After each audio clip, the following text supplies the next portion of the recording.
What's up guys, I'm Mitch from the thediyrecordingstudio.com. Today we're going to take a look at 5 reasons you should get into the 500 series equipment. If you're not sure what 500 series gear is, I'll show you right now. It's something like this here.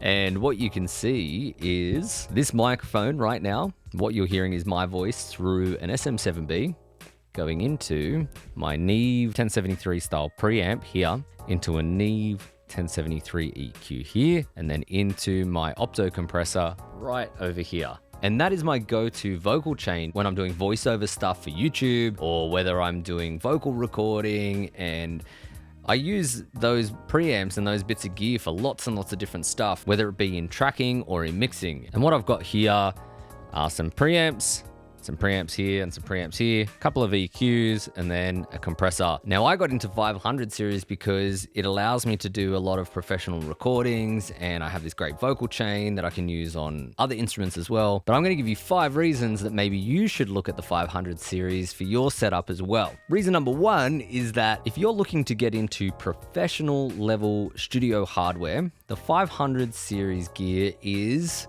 much more affordable. If we're talking about vintage hardware, we're talking about either 19-inch rack units that you would see mounted in a studio. Because of the way this gear works, and they all have individual power supplies, they're much more expensive than the 500 series counterparts. Because what's clever about 500 series stuff is they share a power supply. These units here are sitting in a power supply that they share. And because they share that chassis and that power supply, they can be a bit more affordable, which is really cool. So if you were looking to get some preamps for your home studio, there are so many options for affordable preamps, like the Warm Audio WA12 here, which is a API style preamp for $650. Mind you, just remember guys, these are Australia prices, so we pay a little bit more for things down here. Or even just something like the SSL VHD for $1,000. That's an SSL quality preamp for $1,000. And even better, SL6 channel strip. These are a great little preamp with a compressor and a slight EQ and a DI input for $560. That's professional SSL preamps for very, very affordable prices. And there's a whole bunch of options that you could look at. There's an API preamp for $1,000 there. And whilst $500 to $1,000 is expensive, like I'm not saying that's cheap, it is affordable when you consider the cost of professional quality preamps. Professional preamps that we would use in, top tier studios can go anywhere from $1,500 to $2,500 just for one preamp. So just understand that we're talking top tier professional gear here for, half or a quarter of the price even. So just keep that in mind when we're talking about price here. We're looking at professional top tier equipment. Reason number 2 is that with 500 series gear,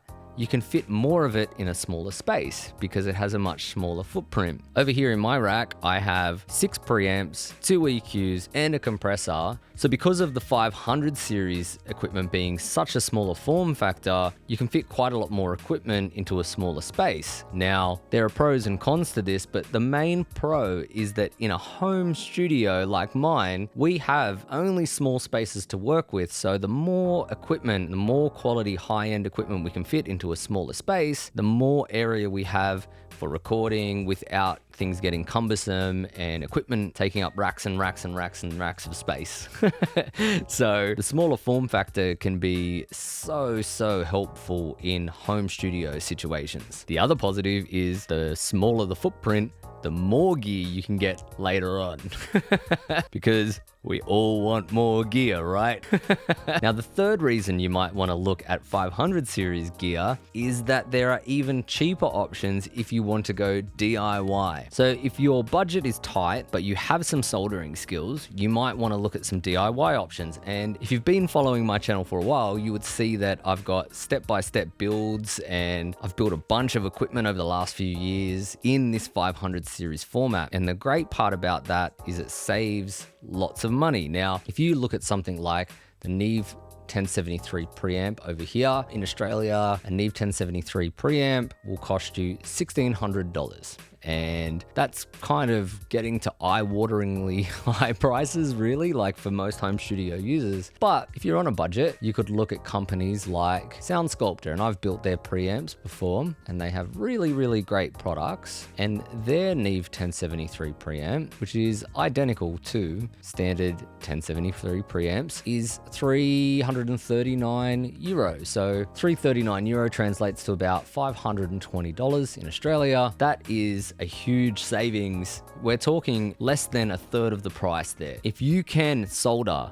and you have some patience and you want to build your own equipment, you can definitely get these preamps for way, way cheaper. And you can see over here, these are my Neve preamps right here. The Sound Sculptor ones, they sound amazing. You would have seen videos on this channel before where I've used them. They're just exactly the same as a Neve. I use Neve preamps where I teach, and these preamps are the same. And there are lots and lots of companies that do all kinds of different products. Sound Sculptor do clones of the Chandler TG12s, the API 512. They do the 566, which is a LA 610 style preamp. I've got a couple of those too. And they also do other effects, such as the SSL bus compressor, 1176 style compressors, the Neve diode bridge compressors, a whole bunch of effects, opto compressors, tape saturators. There's just so many options, and that's just one company. If you go to companies like Cappy, they do all API style equipment, API style preamps and EQs like the 550Bs and stuff like that. AML specialize in Neve style stuff, and there's newer companies as well like Link Audio Designs, and they're doing predominantly SSL based stuff. So there's SSL EQs and preamps and all the different flavors of SSL, EQs and preamps, and then they also are now doing an API 312 and 512 style preamp as well. So as you can see, there are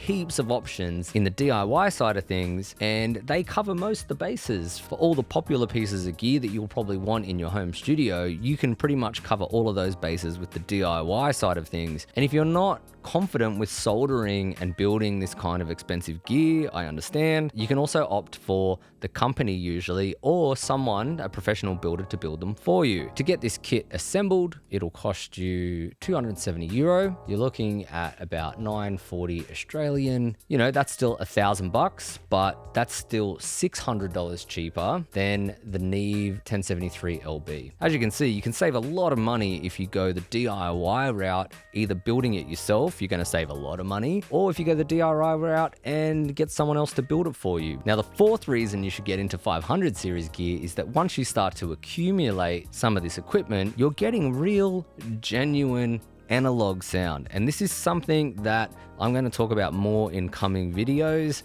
But if you've seen some of my videos previously, you would know that I'm passionate about analog gear. And the thing with analog gear, especially if you record on the way in with it, is that you end up with a higher quality result in tracking that then when you get to mixing, you have to do a lot less work. That's what this is all about, right? At the end of the day, all of this equipment that we use, we buy, that we salivate over, all of this equipment, they're just tools, whether it be software and plugins or hardware like I've got here, whatever. They're just tools that we use to get our job done. And the tools that I reach for the most are the ones that make my job the easiest. And the easiest way to record high quality and do less mixing later on is to record with as much analog as possible, because it just comes through better in tracking. Now, the whole analog versus digital debate, we'll leave that for another video, but trust me when I say there are some things that analog can do that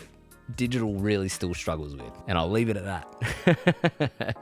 Number 5, the last reason why you should start looking at 500 series gear is that it's portable. This is something that is often overlooked about 500 series gear, and I don't see enough people talking about this online, but 500 series gear is portable. You can take these racks out quite easily. I take this rack out all the time, and sometimes I take it to work when I'm teaching students, and it allows me to bring a whole bunch of really cool gear, and I can demo what a real 1073 sounds like, or a 1073 EQ sounds like, or an opto compressor. Not only can I do that when I'm teaching, but the other week I was working with a band who were performing a live show, and I took that entire rig with me and did a live recording, and I processed vocals and and kick and snare and bass guitar and electric guitar all through my amazing analog preamps, and then just put the other bits of the drum kit and stuff through just standard preamps. But the end result was so great because I just had really high quality signal captured through these amazing sounding preamps. It was such a cool thing to try out, and just being able to take a bunch of really high-end gear and set it up at a live show and do a bunch of cool recording there was pretty awesome. And I can always trust that I have my go-to signal chains and stuff like that with me when I go record somewhere else. So that's a huge bonus with the 500 series gear, that you can just be mobile with it and take it wherever you need to. Now, I know I said this list was going to be 5 reasons why you should get into 500 series, but I'm going to give you one bonus reason why you should get into 500 series gear,